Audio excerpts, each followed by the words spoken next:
Well, hey, welcome back. Hope you're doing well. And this is the podcast, man. Took a week off.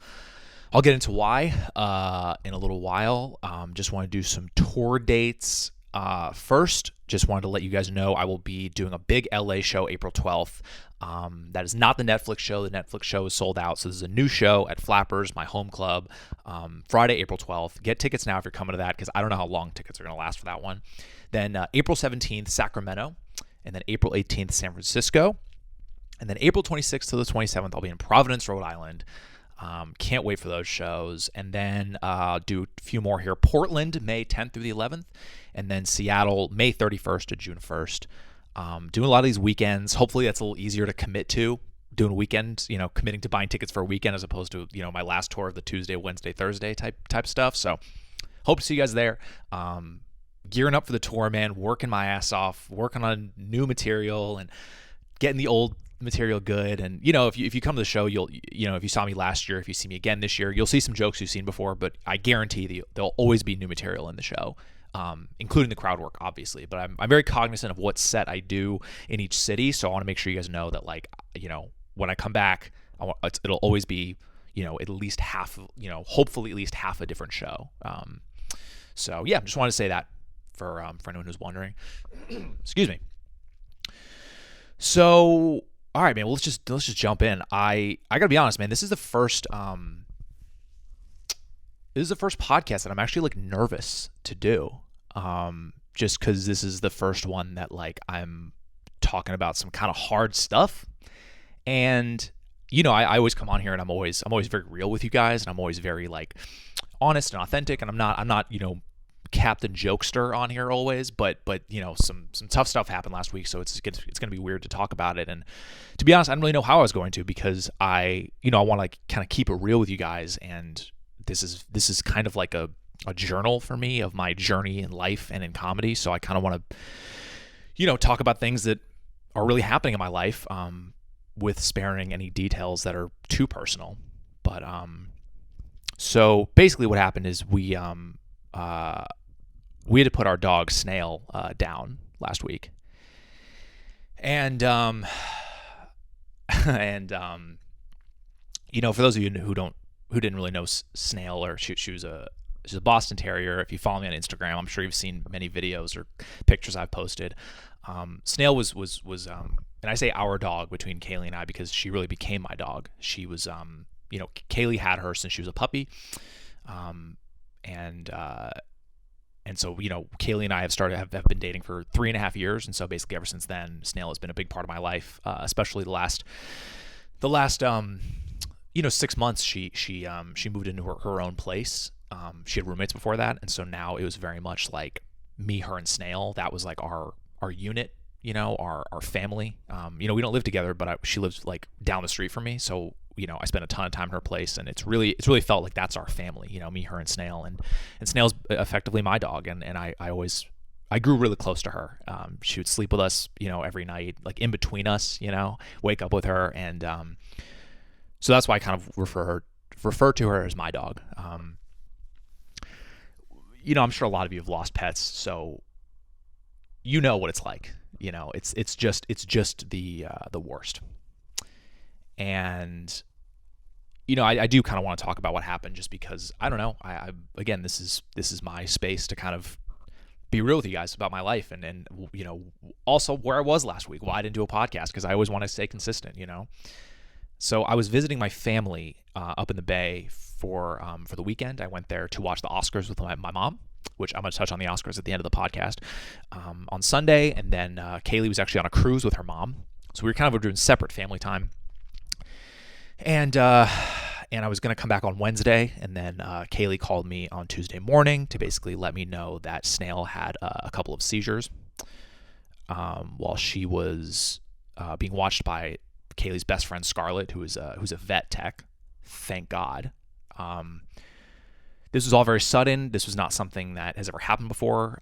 Over the last month, we've noticed Snail has been kind of a little off. She's 13, So, but she's one of the type of dogs where she's just like a puppy. You would never know that she's 13 by how she looks, how she acts. She's always been super active and just like a puppy. And so we never were kind of, when a dog's that old, you kind of are like preparing for that time, or you see the decline. You experienced a pretty steep decline, and you kind of have to make a tough choice. But with Snail, nothing. It was just very subtle changes we noticed, and took her to the vet once or twice. They kind of were like, could be a UTI, could be cataracts, her vision's going, we don't really know what's going on, and kind of slowly giving her antibiotics. So, but then these seizures happen, and it was a really scary thing, because that's never happened before, and so and it was right when Kaylee got back from her trip, like as she landed, she got the call, which was crazy, because she could have been literally in the Bahamas, trapped on a boat. So I made the decision to, buy a new flight, come home early, primarily to be there for Kaylee, and also to be there for Snail, and however I can help. They basically took her to like an ER, got her okay, and then they moved her to like a really fancy, nice hospital, where she was basically going to stay overnight. So I came back and was just kind of there for Kaylee, and then they basically called and said they needed her to stay for another day and night, and so we decided to go visit her, and we basically went to the vet and spent this vet was amazing. It's called Access in Culver City. If you live in LA and you have a pet, and praying that nothing would ever happen, but if anything were to happen to your pet, go to this place. They're amazing. They have a neurology department. They're unbelievable. So we went there, and we wanted to visit with her for maybe like an hour or so, but they ended up letting us stay with her for like 4 hours. We were just in a room, like a kind of a nice little like big room between with like a couch, and Kaylee and I basically just caught up about our trips, and we were just kind of holding Snail the whole time, and she was a little out of it, but she was okay. And then the next day we expected them to call us, hopefully with good news, and they did. They called us basically being like, hey, she looks a little bit brighter today. We're going to go ahead and send her home. So we're really relieved. And then they called us back like a couple hours later, and said that she had another seizure. That was the hardest, I think, because, it was so close and to her coming home. And so we rushed back to the hospital, and, it was kind of like, and I say it was more so Kaylee's primary responsibility. She had to make a tough call, because at this point they think that Snail has a brain tumor, and that if she were to come home with us, they don't really know how long she has. And also, she could keep having these life-threatening seizures, and I don't think it would be a good idea for us to be around that. Traumatically seeing that is pretty scary, and also just like what to do in that situation.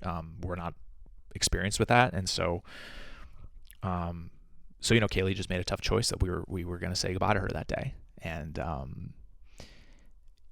she had first of all, Snail had like an amazing life. So much love, so much affection, adventures. She lived, we were looking at videos obviously for a long time, and she just lived such a long life, and it was so beautiful. She just had an amazing life, and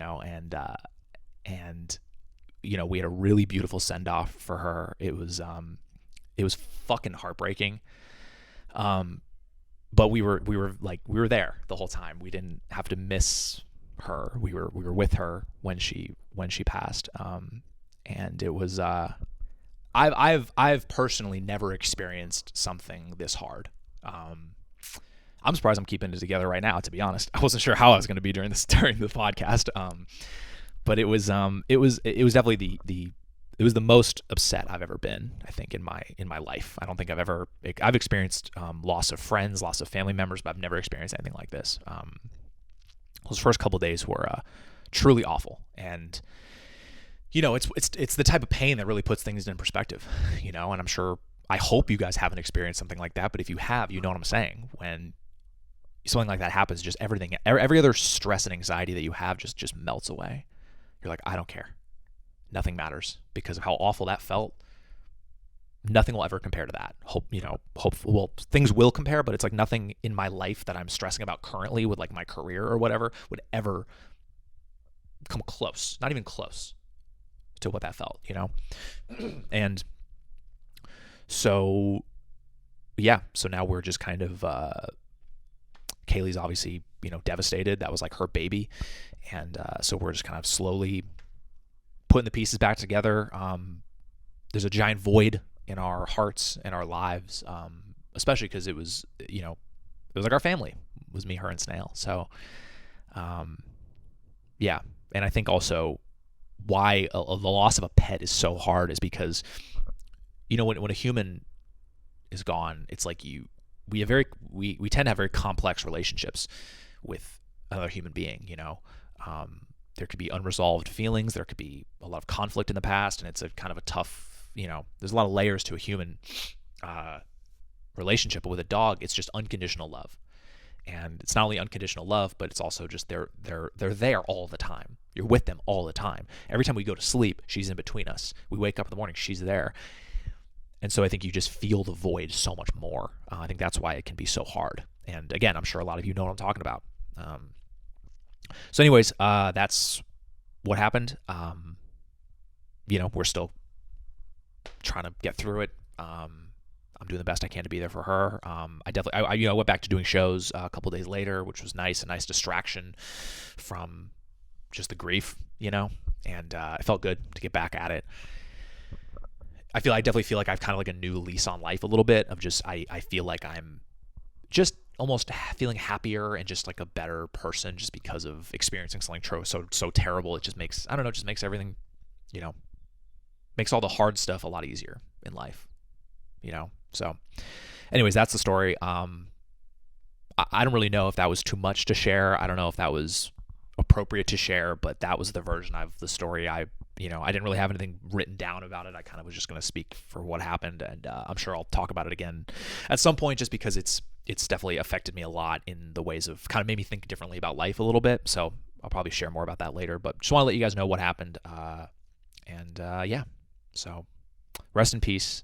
Our sweet girl Snail. I'm sure probably on Instagram I'll share lots of videos in the coming days. So we'll love for you guys to see those. And yeah, at the end of the day, the last thing I want to say is just give your pets some love today, and every day. Whether you have a dog, cat, doesn't matter. Like, you really don't know how long you're gonna have with them, and so just give them love, man. Give them that love. So, anyways, let's do. I do want to do some comedy stuff before I wrap this up. So it's a weird transition now to go back. Now let's go to Silly World. It's tough, but kind of actually a major thing happened in my life, comedy-wise. And this is this is a very interesting inside baseball comedy thing that I've never heard anyone talk about before. And I think all the comedy nerds will really enjoy the dilemma I'm in. So I'll take you back. So basically, this year I really want to do this kind of 8-minute set.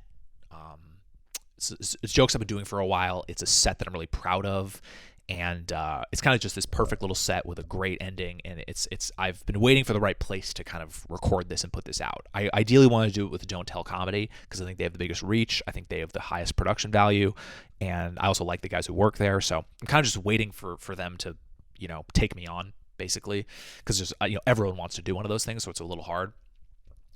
But in the meantime, I've kind of just been working on the set, and part of the set is this joke about the recorder. And I posted this joke on Instagram yesterday. So if you're watching the podcast on Wednesday, I posted it on Tuesday.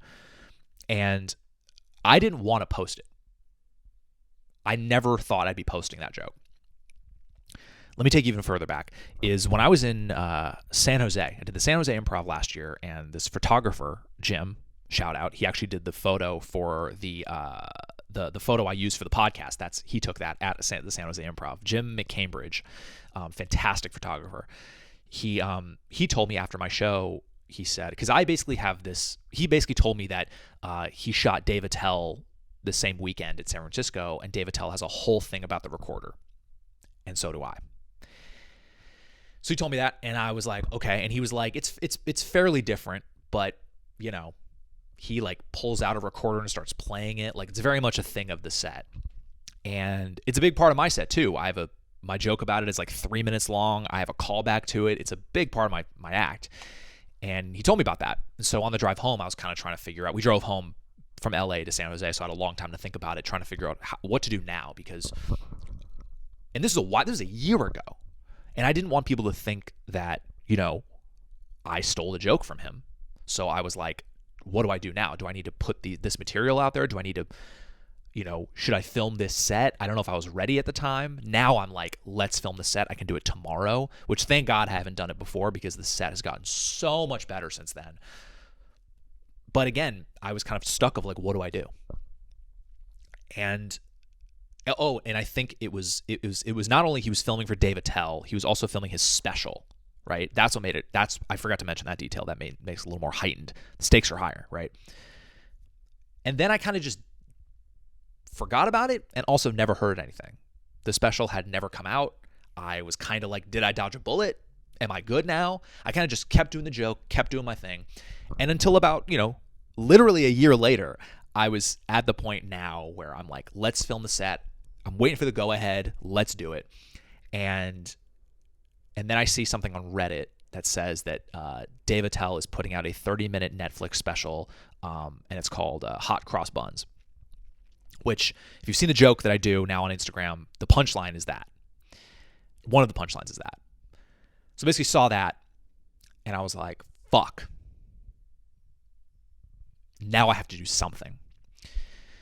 And so luckily I saw it. It's going to come out, I think, next week, and I saw it last week. So I knew I had a 2-week window of what do I do now? Because the whole point of what I'm trying to say and what I'm trying to communicate to you guys in the world and everything is that I didn't take these jokes from him, and I don't want people to think I am a joke thief, right? Because let's say he puts out this special, I do nothing, right? And then I put out my set maybe in 5 months down the line, and literally the through line is about the recorder. I start with the recorder and I end with the recorder. So it's like this through line. And his fucking specials named Hot Cross Buns. So I'm kind of like, I can't do nothing because people are going to think I stole it from him. So it's just this dilemma of like, there's a lot of different, what could I do? I could, there's different options. Option number one, I cobble together and put out the set myself, that 8-minute set. I somehow edit it together from my own footage and put it out there. Option number two is I put out just the recorder joke, the 3-minute long recorder joke on YouTube or whatever, right? And probably put something on Instagram. Option number three, post the quick kind of first minute of the joke that is my favorite that I've been doing for a long time. Put that on Instagram and then let the chips fall where they may. I went with option three. Option one of putting out the whole set. I care so much about this set that I don't want to just put out a half-assed version. I want the set to look like a special. So I don't want to just put out some half-assed set, right, to beat him to the punch. Option number two is put out the whole joke. I actually did a deep dive, and this is crazy to even say. I found someone on YouTube who had illegally recorded Dave Attell's set from like a year ago. And I found the joke within the special. Not the special, the set. And so I listened to it. And I'm sure it's changed, but I got the gist of it. And my joke is definitely different. His joke is more about making fun of the actual recorder. And my joke is about, why did we do that? Why did they make us play the recorder, right? What happens if you're the best at it, right? I'd go on this whole journey. So our jokes are different. But when a legend like Dave Attell is doing a joke, people are automatically going to think that I'm the one who took it. I've had this happen before where I post a joke and someone's like, oh, this is so-and-so's joke. And I'm like, I don't watch this guy. Someone said this like, this is a Doug Stanhope bit. I posted a joke about being going to sleep sober is difficult. People were like, this is a Doug Stanhope bit. I'm like, I've never seen that. I've never even heard that guy talk. I didn't take it. I don't even know who this guy is. I know who he is, but I've never seen a stand-up. And there's another thing where I do another joke and Dave Chappelle referenced the thing I joke about in a special 20 years ago, and people are like, Chappelle did it better. Again, didn't take anything. If they so much as reference something that you're talking about, it's like, oh, you stole it. And that's very much the internet nowadays. That's the Reddit culture. That's just YouTube comments. People love the gotcha type shit. They love to make you think that you did something bad, that you're wrong, you stole it. It's kind of like a cancel culture in a way. People love to be like, yeah, fuck you. You ain't shit. So I'm like doing whatever I can to avoid that. So I wasn't going to put out the whole joke because it's different enough. I'm going to keep it, and I'd rather just go with option 3 and put out the first minute of the joke, which I did. And it sucks because this is not how I wanted that joke out there. So far, it's not really going viral. It's doing what my videos normally do, which is great, but it's not like blowing up. It still could. But it's like I was forced to put out material that I was not ready to put out yet in the way that I didn't want to. That's what sucks. That's what made me so upset when I found out, is that I knew I had to do something and I wasn't ready yet. This was not my time to put out this material. And some of you are maybe thinking like, dude, who cares? Write new jokes, not a big deal. But you don't understand, dude. Some of these jokes are like your fucking children. Like these are your blood and soul. You've been doing these, working on these, meticulously crafting them for years. And to just put it out like, okay, well, it's out. It's like this big moment. And so I was upset that I had to put something out. And the reason I had to put something out is because I put out the first minute of that joke a week before his special came out. So I have the receipts. If anyone were ever to be like, let's say that material does live in some sort of special for me at some point. If people ever comment like, you stole this, I'm like, motherfucker, look at the timestamp. I put out this joke before his special. How could I have stole it from him if his special's not even out yet? So that was my plan, is that I have a defense if it were to even come up. It probably won't come up. I've yet to see anything about it. I don't think I maybe ever will. I think me and Dave Attell's fans, not a ton of crossover there. But you just don't know. And so me posting that joke was like, hey, it's like I bought the insurance. Let me just post it so I know that if anyone ever says shit to me, I'm like, look at the time and date.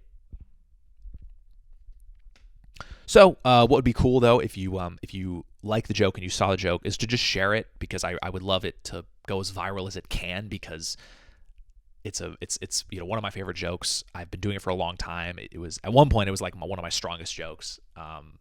So anyways, love for that to get as much reach as possible. So shout out to the recorder.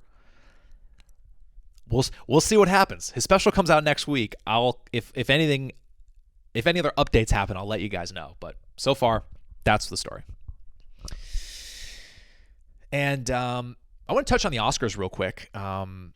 I don't have a ton of this podcast today is not going to be like my kind of day-to-day comedy week, just because it's not really wasn't really the time. I also took most of the week off when I visited my parents. I had no shows like the whole week until Friday, so I had Sunday to Friday off, which is weird because before everything happened with Snail, I had that week off anyways, and I was kind of going to take it as a vacation, which was even eerier that like everything happened with Snail, and it took my full attention and heart away from anything else in my life, and it was weird that I didn't have any shows to cancel. I had nothing else going on. It was very strange. There was a lot of those moments over the last week with Snail that like were very eerie, Anyways. Yeah, so I'm not going to come here and be like, Monday I did this, Tuesday I did this, I have more stuff to talk about next week, but I do want to talk about the Oscars because I made it a whole thing of watching all the Best Picture nominees. So, I ended up succeeding in my mission. I watched every movie. I watched the last two I needed to watch were The Holdovers and American Fiction, and I watched those like the day before the Oscars. I like binge watched movies, which I don't like doing. I don't like just staying inside and watching movies all day. It's not my vibe. I feel lazy. If the sun's out, get me outside. Like, I take a walk every day. And today, it's beautiful out. Taking a walk. If it's beautiful where you live, go take a walk, dude. I fucking love a walk. Throwing a podcast, walk. It's great for your mental health. Anyway, so the Oscars. Real quick, I'm going to touch on those two movies, The Holdovers and American Fiction. I thought, first I watched American Fiction, which I thought honestly was overrated. I thought it was fine. I expected it to be pretty amazing, and maybe the hype made me too, overhyped it. I thought there were some parts that were really good. I love the writer and director, Cord Jefferson. I've heard an interview with him on Bill Simmons, and he is the man. So rooting for him. The movie just tonally didn't really work with me. I felt like it was just either this silly, cartoonish satire of the the entertainment industry, and also this like very melancholy family drama. And I felt like I didn't know where it wanted to live, and I also didn't buy some of the relationships with the family stuff. I just didn't. It did not connect with me. I didn't believe these people. I wasn't like rooting for them either. It just missed me. And the satire stuff, it was almost so cartoonish that I was like, this feels like a story that would be told 10 years ago when diversity is not prioritized as much. So I thought it was fine. But yeah, not my favorite. But The Holdovers was fantastic. I loved The Holdovers. So great. I loved the style of it. I thought the acting was great. I loved the way they shot it like a 70s movie. Paul Giamatti is a beast. All the actors and actresses in the movie were fantastic. Those relationships, I felt I was rooting for them. It connected with me. I believed it. I was rooting for them. Just very different than how I felt about American Fiction. But The Holdovers was great. It was a very quiet movie, but it was just great. I was really touched by it, and I think you guys should watch it. It's a really good movie. It's especially a good Christmas movie. So if you want to wait to watch it around Christmas. Just loved it. So the Oscars themselves, I thought the Oscars were great. People were dogging Jimmy Kimmel. I thought Kimmel did an awesome job. Such a pro. Didn't like flub or stutter one word. He just was firing shit off. I thought the monologue was really funny, and I thought the show was great. Had a great time watching it. My big critiques, though, are when they show the nominees for the actors and supporting actors, and I'm saying actors as in actresses too. Fuck the actress, that they're all just actors. I'm saying fuck the gendering. Just call them actors. That's my point I'm trying to make. Show clips of them acting. You're doing all these nominees. You're having the past winners say how great they are. Show them acting in the movies. I want to see them crushing it. I want to see them emotional. People who haven't seen the movie, they deserve to see these performances, right? Why are they nominated? I want to see. Show me clips. They used to. Bring them back. Clips. I was very surprised that Emma Stone won Best Actress.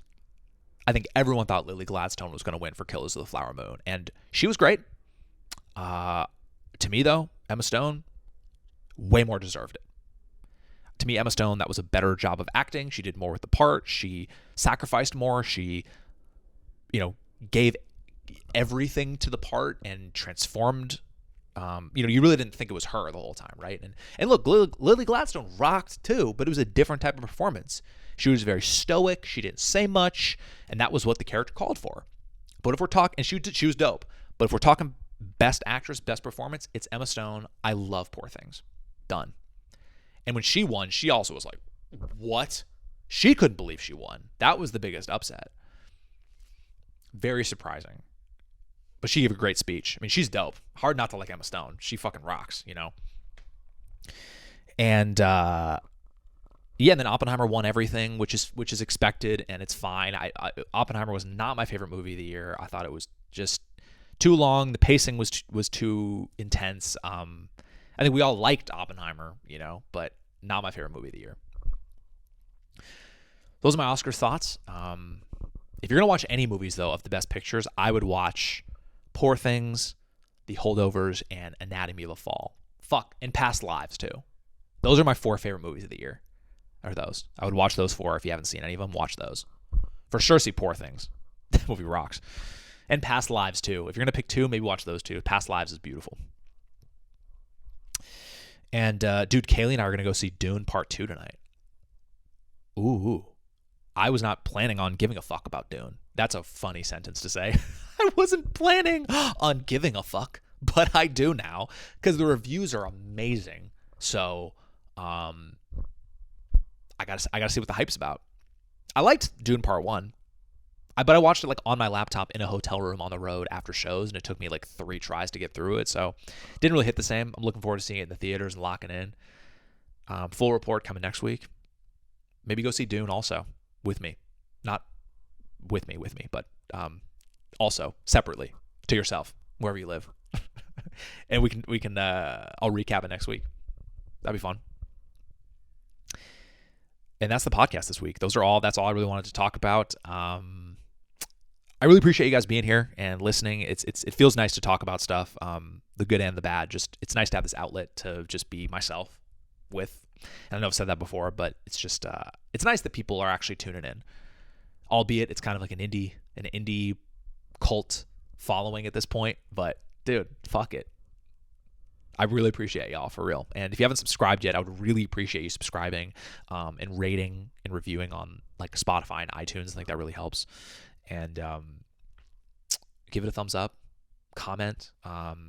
Again, I think the lasting thing I want to say is just make sure to show your pets some love, man. Every day. Unfortunately, they won't be here, for the longest time. So just, if I can leave you with anything, just show your pets some love. And